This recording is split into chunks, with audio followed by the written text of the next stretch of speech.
สิมาร้องเพลงให้ตายไปกับใจเนาะของตายอรไทย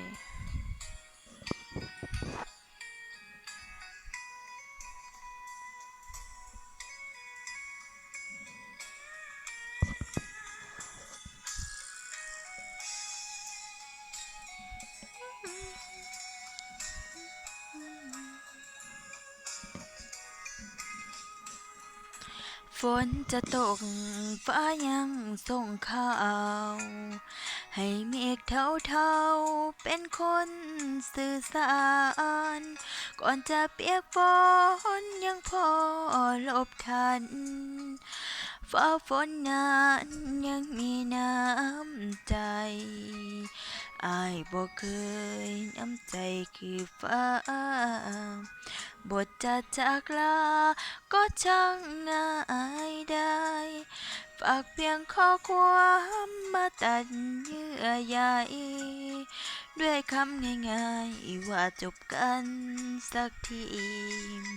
เอ้ยบอกไอ้แล้วว่าน้องบ่เคยหักใคร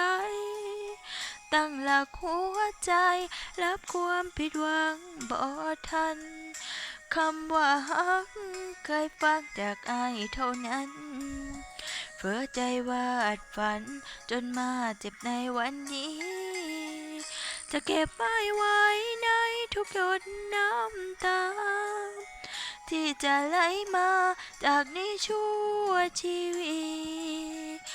จะจดจำอ้ายแต่สิ่งดีๆขอเก็บฮักนี้ให้ตายไปกับใจเมื่ออ้ายมี